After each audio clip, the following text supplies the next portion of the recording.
Hi, everybody, and welcome to beautiful Key West, Florida. It's the 30th Annual Superboat World Championships. Race teams from all over the world, as far away as Norway, Sweden, France, and Italy, have made their way here to Key West to vie for championships in the offshore racing arena.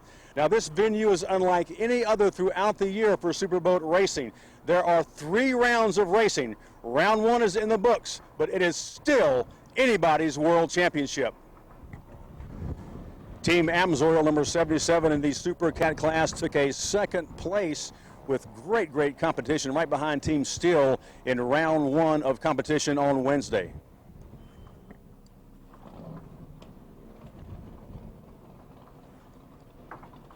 Talking Trash being craned out right now took a 2nd place in round number 1 in the Superboat 750 class.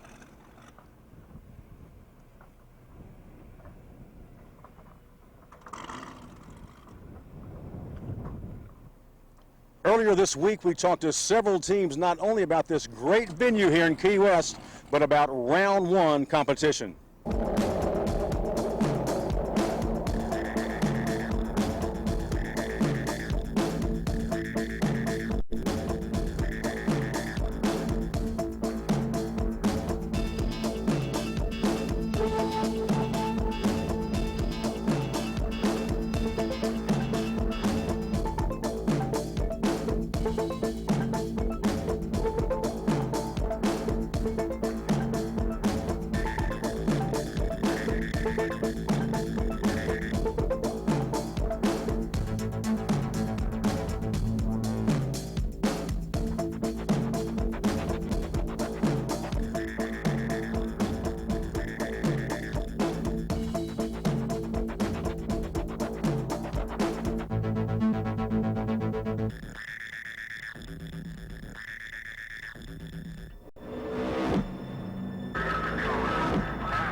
after round one, these guys took it, but that's only one down and two to go. It's a long way to go here in Key West for the 30th annual World Championships, because you got to keep on going, and you got to really do good on Sunday because it's double points. Absolutely. You know, we had a good run yesterday, but we're just kind of staying focused and go out and do it again tomorrow on Friday. And, you know, Sunday is the big show. It is kind of an endurance race, and we're looking good so far, but there's a long road to go, and everybody else is hungry, just as hungry as we are. Water conditions not too bad in round number one, but the winds are picking up as we speak, so it may be really rough Friday and even more rough on Sunday. Yeah, Stan, we set the boat up actually yesterday for a little bit bumpier.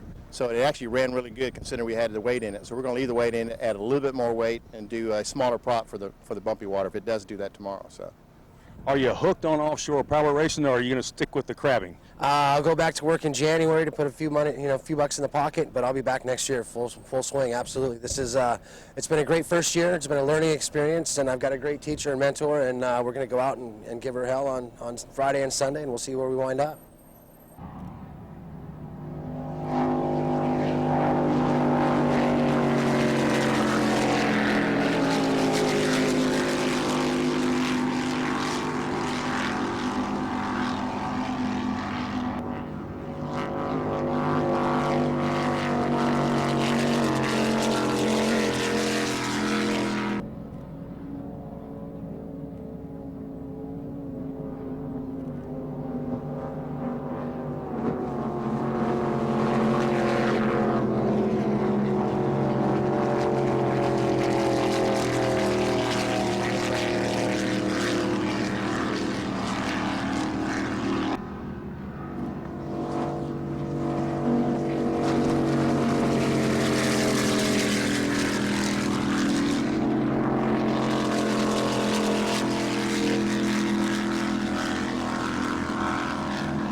We just caught up with Talbot Excavating and Superboat Stock just after the finish to round number one. You guys took it in round one. As a great battle, though, with Team Mape. Yeah, it was. We got under him in turn one, and he was back there the whole time, though. We knew he had a battle. Gary's always fast. We're able to stay out in front and working on her for Friday now. That's what everybody's talking about, round two. And then, of course, round three is double the points and double the miles, so it's still anybody's world championship. I know you'd like to be in that winner's circle come Sunday. Yeah, we would, but we know it's going to be a dogfight. It's anybody's race out there. Anything can happen. We don't know if it's going to stay flat like it was or bump up like it was on Tuesday when we practiced. So we'll see what the conditions are tomorrow and pick our setup, and hopefully it's the right one. Best of luck to you. Thank you.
I've got your winners in production 1 after round number 1. Twisted Metal, what a battle you guys had with that catamaran, Cleveland Construction.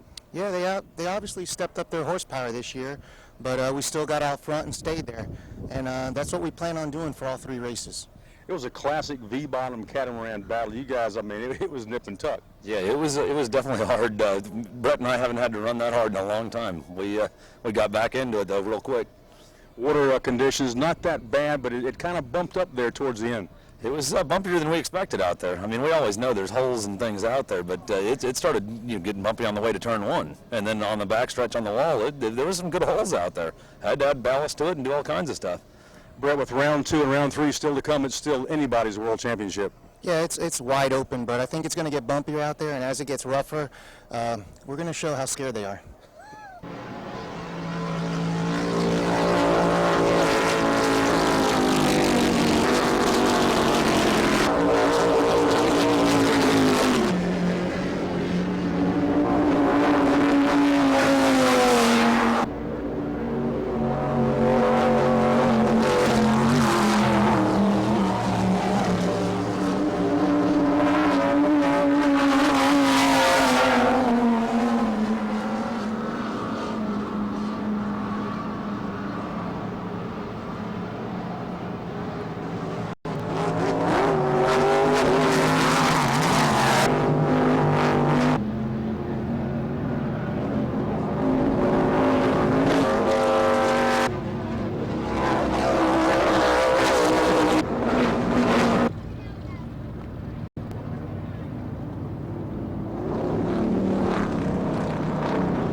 Mike, one down, two more to go.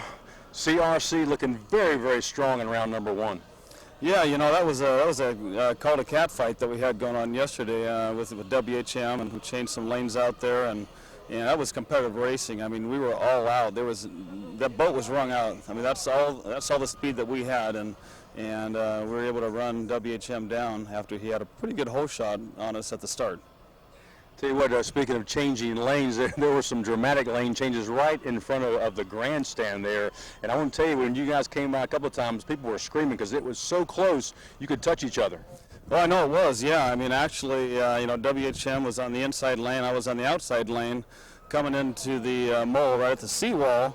And WHM was trying to block me from, you know, getting past him at that point. Although, you know, the SBI rules, you know, requires you to leave a lane when you're passing through objects such as concrete, solid, you know, devices like that. So Objects that don't move. Objects that don't move, yeah, and it's pretty spooky, you know, when you're, you know, running through there 150 miles an hour, and you're looking at a seawall and a whole lot of spectators sitting there. So, I mean, that was really a close call right there, where, you know, I didn't know if I could make it through there, if we needed to back off, but we just held the throttles down, and we got through there, and then on the second lap, coming back through again, I went ahead and took the inside lane at that point on the second lap from turn 3 back through Mallory Square, and then WHM came over and tried to block me on the inside to run against the red can right before we got to the end of the Mallory Square, and so we had to back off the throttle at that point, and after that, I mean, we were agitated. We were totally agitated inside the boat because, you know, obviously you can't do that kind of blocking, and two, you know, we're going to get by this boat in front of us. So lap number 3 on turn 3, WHM took the turn a little wide. I stayed on the outside of him. I tucked in tight to the pin. He swept out on the outside towards the beach. I went on the inside and then passed him down the straightaway, and it was all over. You know, and then he was on our heels though the whole time. I mean, you know, 3 or 4 seconds, you know, right behind us. So it was a hell of a race yesterday. It was a lot of fun. You got that right. Looking forward to round 2 and especially round 3. All right, thanks so much.